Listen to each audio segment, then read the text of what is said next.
December 1944. Outside Bastogne, the snow came in sheets and the mortars wouldn't elevate high enough. Sergeant Julian Hendrickx stood in a frozen meadow, watching his crew struggle with a problem that shouldn't have existed. The 81-meter mortar had been designed to lob shells in a high arc, but the German position sat on a ridgeline 2 miles away.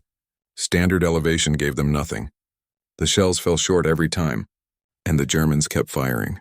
Hendrickx was a Kansas farmhand before the war. 29 years old, no engineering degree, no artillery school, just 8 months in North Africa, 4 in Italy, and now this. The Ardennes in winter surrounded them, supplies cut and a weapon that couldn't reach the enemy. He looked at the mortar tube, then at the base plate, then at the bipod legs that held the assembly upright. And he thought about fence posts. The Ardennes offensive had begun 5 days earlier, December 16, 1944.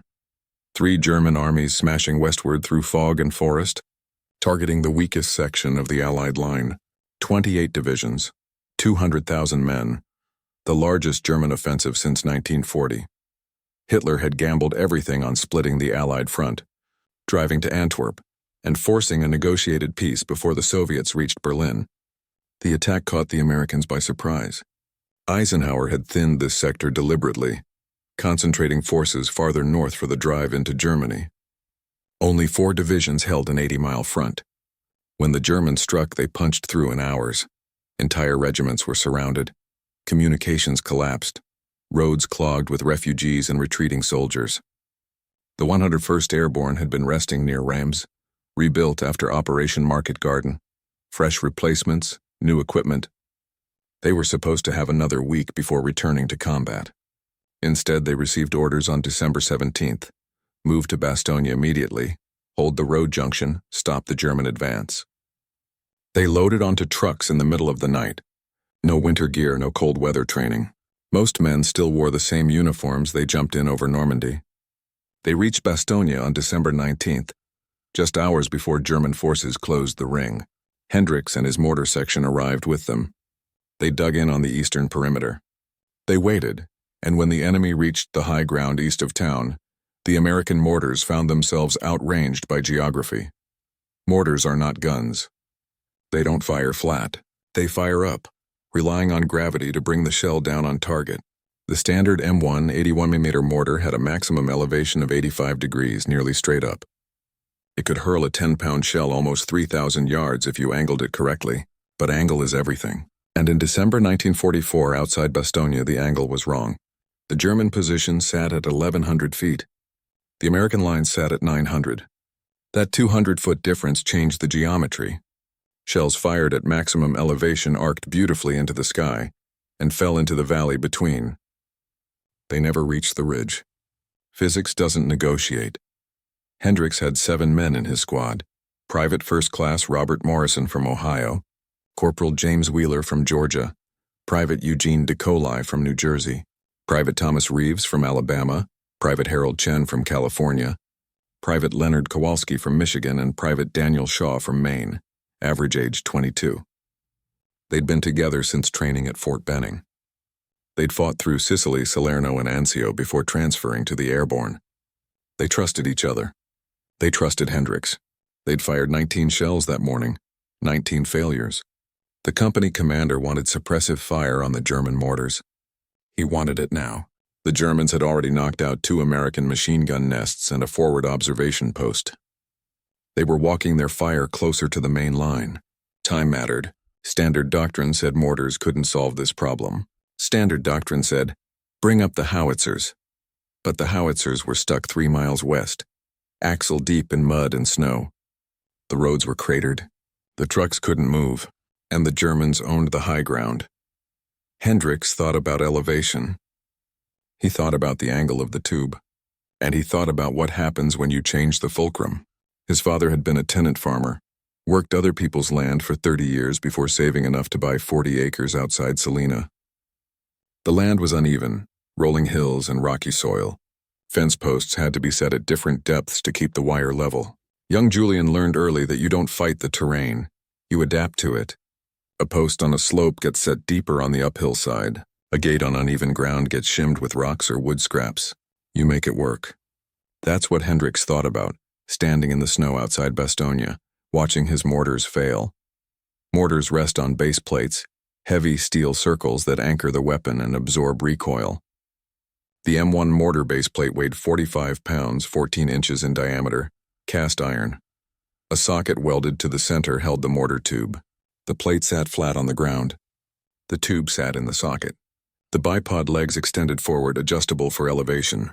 Standard setup. Standard geometry. Standard limitations. The bipod could adjust the tube from 45 to 85 degrees. That range worked for normal conditions. Flat terrain, similar elevations, targets within 3,000 yards. But the geometry assumed the base plate remained level. Tilt the plate and everything changed. Hendrickx walked to the supply dump and found 2 empty oil barrels, 55-gallon drums, steel, dented, crusted with ice. Standard issue for fuel transport. Each weighed about 60 pounds empty. He dragged them back to the mortar position and told his crew to pull the base plate. They stared at him. Wheeler said, "Sarge, we can't fire without the plate." Hendrickx said, "We're not getting rid of it. We're tilting it." He explained his thinking. The plate sits flat. The tube points too high. The shells fall short, but if you tilt the plate forward, the tube tilts with it. Lower angle, flatter trajectory, more range. Morrison said, "That'll put all the recoil stress sideways. The plate could crack." Hendrickx said, "Could the Germans keep dropping shells on our heads?" "Pick one." They picked. The crew pulled the base plate, tipped it back, and shoved the 2 barrels crosswise beneath the rear edge. The plate now rested at a forward angle, maybe 15 degrees. The tube, still socketed into the plate, angled forward with it. The bipod legs extended at their lowest setting, and suddenly the geometry changed. The tube no longer pointed nearly vertical. It pointed up and out, more like a howitzer than a mortar. Hendrickx estimated 40 degrees, maybe less. He didn't have a protractor. He didn't have a manual. He had 2 barrels and a theory about angles. He told his crew to load. Decollai dropped a shell down the tube. The firing pin struck. The propellant ignited.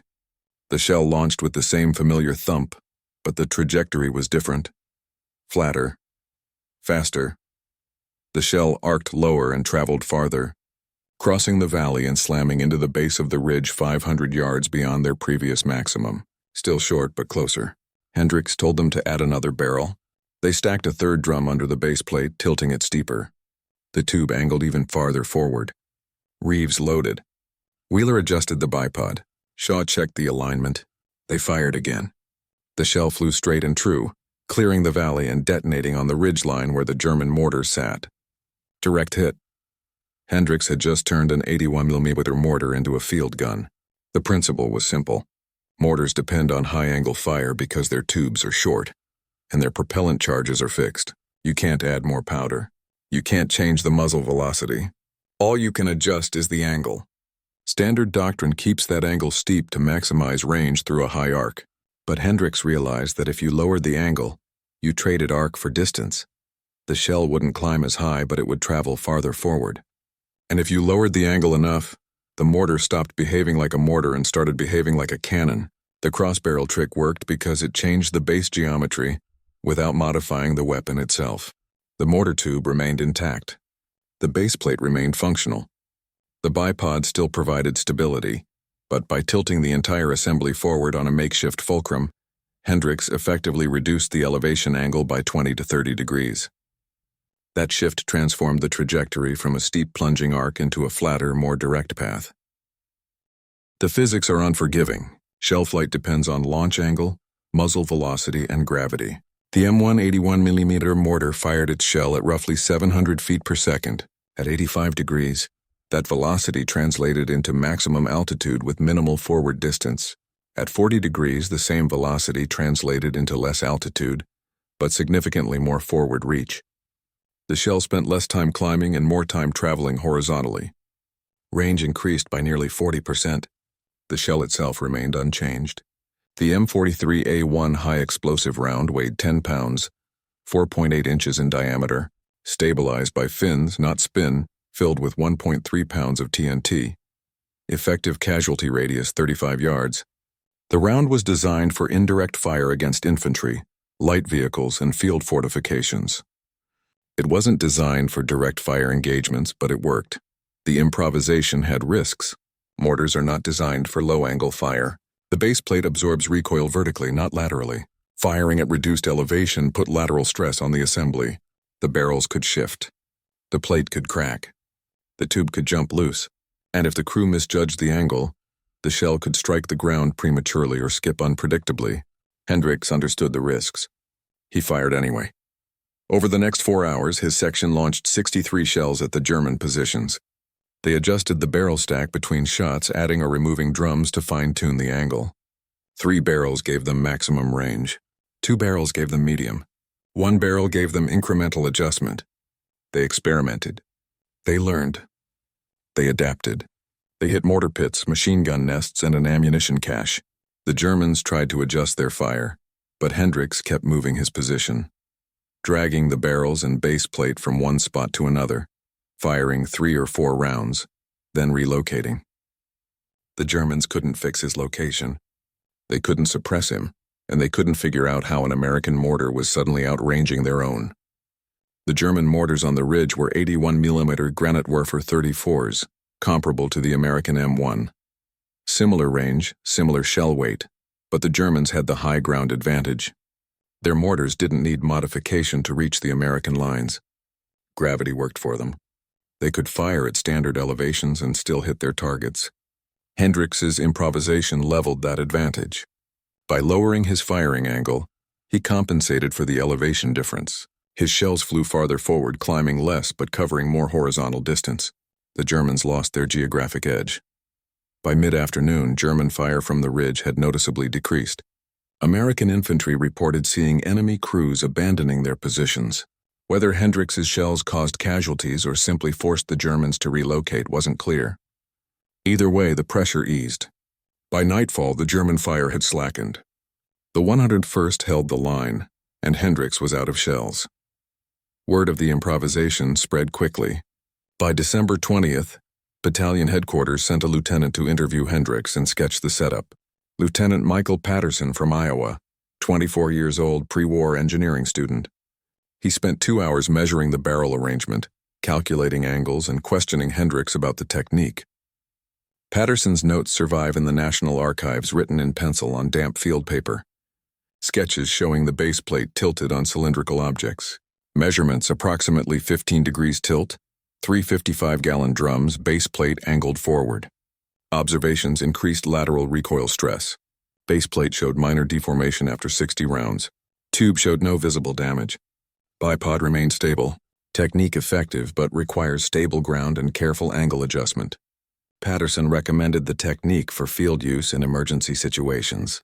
He also recommended against adopting it as standard practice.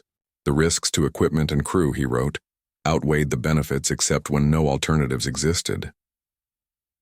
By December 22nd, 3 other mortar sections in the division were experimenting with the technique. Not all attempts succeeded. One crew used wooden crates instead of barrels, and the crates collapsed after 2 shots. Another crew angled the tube too steeply and cracked the base plate. A third crew achieved results similar to Hendrickx, firing 41 shells at extended range before their tube developed stress fractures. But the principle held. Under the right conditions, with the right materials, a standard infantry mortar could be converted into a makeshift field gun. The technique had limitations. Accuracy suffered. Mortars lack rifling, so their shells don't spin in flight. That makes them inherently less precise than howitzer rounds. Standard mortar fire compensated with observer corrections and bracketing fire. You fired a round, observed where it landed, adjusted, and fired again. At high angles, this worked. At low angles, it became harder. Shells fired at reduced elevation traveled faster. They spent less time in flight. That gave observers less time to track them. Impact points became harder to predict. Windage affected flat trajectories more than steep ones. A 5-mile-per-hour crosswind barely moved a shell at 85 degrees. The same wind could push a 40-degree shell 15 yards off target. Hendrickx compensated by firing multiple rounds and walking the impacts onto target. He'd fire, observe, adjust the barrel stack slightly, and fire again. It worked, but it consumed ammunition. His 63 shells achieved results that might have required 30 under standard conditions. Efficiency dropped, but effectiveness remained. The technique also required stable ground. Soft earth or mud would let the barrel sink under recoil. changing the angle unpredictably. Snow was manageable if frozen. Wet snow was not. Hendrickx had the advantage of frozen ground in December. The temperature held below 20 degrees Fahrenheit for the entire siege. The earth was solid. The barrels didn't shift. Other crews in milder conditions found the method unworkable. In January, a mortar section in the Vosges Mountains tried the technique on thawed ground. The barrel sank 3 inches after the first shot. The base plate tilted unevenly. The second shot went wildly off target. They abandoned the attempt, and the technique put stress on the weapon. After 90 rounds, Hendrickx's mortar tube showed hairline cracks near the base. The base plate had deformed slightly, the socket no longer perfectly perpendicular. The weapon remained functional, but the damage was cumulative. Field armorers estimated the tube had lost 20% of its service life. In peacetime, the weapon would have been condemned. In combat, it kept firing. None of that mattered to the men in Bastogne. The siege lasted until December 26th. 10 days of encirclement, constant shelling, and close quarters fighting in frozen forests. The 101st held. Patton's Third Army broke through from the south. The Germans withdrew, and Hendrickx survived. He never wrote a report. The lieutenant's sketch reached division headquarters, but no formal documentation followed. The technique was filed as a field expedient, effective but not recommended. The Army didn't update its mortar manuals. No training films were produced. No doctrine changed. But soldiers talk, and soldiers remember. By January 1945, mortar crews across the European theater knew about the cross-barrel trick. Some tried it, some didn't. The technique worked best in situations where howitzers were unavailable and enemy positions sat beyond standard mortar range. Those situations were common in the Ardennes, less common elsewhere. As Allied forces pushed into Germany, artillery became more plentiful. Roads improved, supply lines shortened, the need for improvised solutions decreased. By March, the technique had largely faded from use. A few mortar sections in isolated positions continued experimenting. A crew in the Hürtgen forest used the method to suppress German bunkers on a hillside. A crew near Remagen used it to extend their range during the bridge crossing, but these were exceptions. Most crews returned to standard methods once circumstances allowed. Hendrickx returned to Kansas in November 1945. He farmed wheat and corn for 32 years, bought 80 additional acres in 1953, raised 2 daughters, coached youth baseball, served on the local school board. He didn't talk much about the war. When asked, he described the cold and the snow. He mentioned Bastogne. He rarely mentioned the mortars. His wife Mary said he had nightmares for years. He'd wake up convinced he was still in Belgium. She said he never talked about what he'd seen, but she knew it stayed with him. She said he worked harder than any man she knew, as if staying busy kept the memories at bay. In 1978, a military historian, researching improvised tactics in World War II, found the lieutenant's sketch in the National Archives. Dr. Alan Friedman from MIT, specialist in field engineering and adaptive combat techniques, was compiling a study on non-doctrinal innovations during the war. The sketch showed a mortar base plate tilted on cylindrical objects labeled barrels or similar. The accompanying note read, Sergeant Hendrickx, 81mm section, achieved extended range by altering base angle. Effective but not authorized. Friedman tracked down Hendrickx and interviewed him by phone. The conversation lasted 47 minutes. Hendrickx confirmed the details. He estimated the angle at 40 degrees. He said the barrels were empty oil drums. He said the idea came from adjusting fence posts on uneven ground. He said it worked until they ran out of shells. Friedman asked if anyone had ever recognized the innovation officially. Hendrickx said no. Friedman asked if he'd received any commendation. Hendrickx said he'd received a Bronze Star for actions during the siege, but nothing specific to the mortar technique. Friedman asked if he thought the Army should have adopted the method. Hendrickx said he didn't know. He said it worked for him in one situation. He couldn't say if it would work everywhere. The interview was published in a Journal of Military History in 1979. Circulation, 1,200 subscribers. No major media picked it up. The story remained obscure, but the principle modern mortar design has evolved significantly since 1944. The current M252 81mm mortar, used by the U.S. military, includes a more versatile base plate and an extended elevation range. Engineers studied field reports from World War II, Korea, and Vietnam. They identified recurring problems: range limitations on uneven terrain, the need for lower-angle fire in mountainous environments, and the desire for direct fire capability in urban settings. The M252 can fire at angles as low as 45 degrees without modification. The base plate is reinforced to handle lateral recoil. The bipod includes a traversing mechanism for fine adjustments. The weapon weighs 90 pounds complete, 20 pounds more than the M1, but offers significantly more flexibility. And while no official Army document credits Hendrickx, the design philosophy reflects lessons learned from improvised tactics in the field. The crossed barrel trick itself is no longer necessary. Modern mortars don't need it, but the idea behind it, the willingness to adapt a weapon beyond its intended role, remains central to military thinking. Soldiers improvise because circumstances demand it. Engineers respond because improvisation reveals gaps in design. Numbers tell the story differently. In December 1944, the 101st Airborne fired approximately 11,000 mortar shells during the siege of Bastogne. Hendrick's section accounted for 97 of them, including the initial 19 failures, less than 1%. But those shells fired at unconventional angles suppressed German fire at a critical moment. They allowed American infantry to reposition. They reduced casualties during a vulnerable phase of the defense. The broader impact is harder to measure. How many other crews use the technique? Division records are incomplete. After-action reports mention modified mortar fire in 3 separate incidents but don't specify methods. Post-war interviews with veterans yield anecdotal accounts but few specifics. One estimate suggests 20 to 30 crews across 3 divisions experimented with the technique during the Ardennes campaign. Total shells fired, perhaps 3,000 to 5,000. Total impact unknown. What remains is the image. A Kansas farmhand standing in the snow, staring at a weapon that won't do what he needs, and thinking about fence posts, thinking about angles, thinking about fulcrums and leverage and the stubborn geometry of war. He doesn't have the right tool, so he changes the tool. The mortars weren't designed for it. The manuals didn't authorize it. The doctrine didn't cover it. But the Germans were on the ridge and the shells were falling short, and someone had to solve the problem. Hendrickx solved it with 3 oil barrels and a willingness to break the rules. That willingness matters more than the technical details. War is not a controlled environment. Weapons malfunction. Supply lines fail. Terrain doesn't cooperate. The enemy doesn't behave as predicted.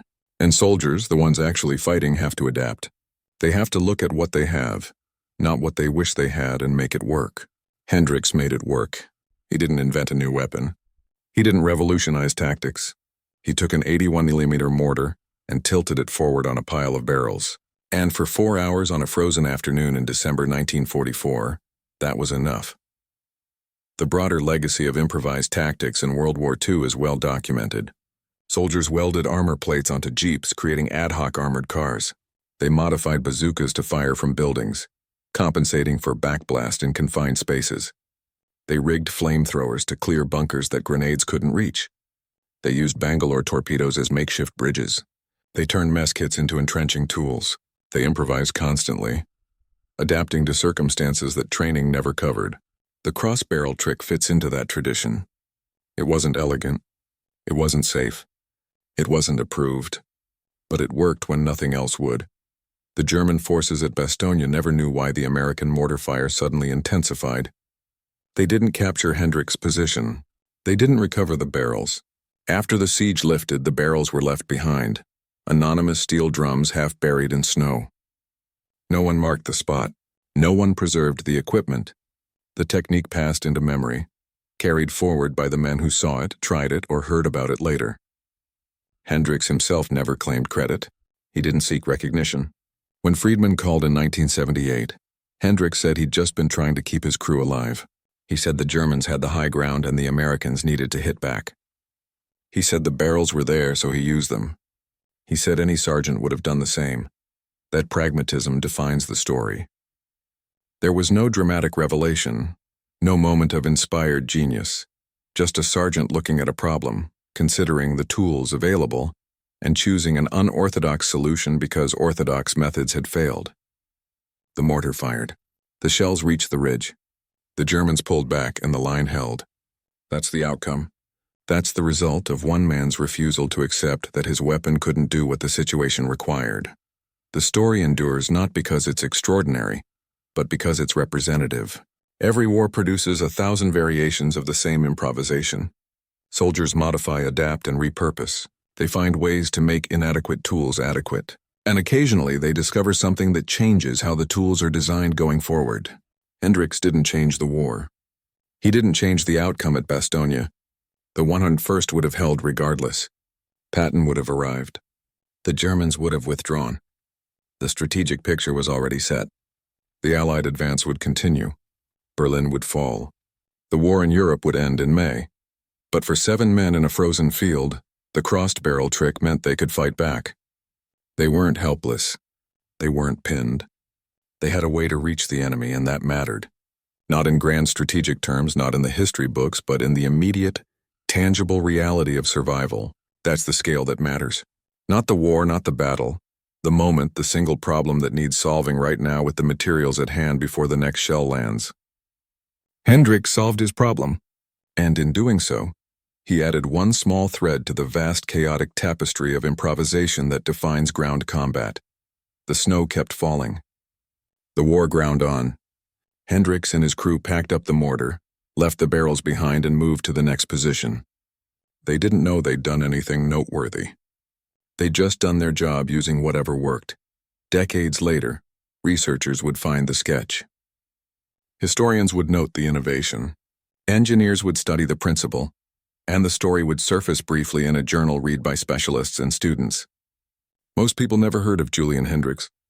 Most people never heard of the crossed barrel trick. And that's appropriate. War is not built on famous innovations. It's built on countless small adaptations, most of them forgotten, all of them necessary. Hendrickx returned to Kansas. He farmed. He lived 74 years. He died in 1989, survived by 2 daughters and 5 grandchildren.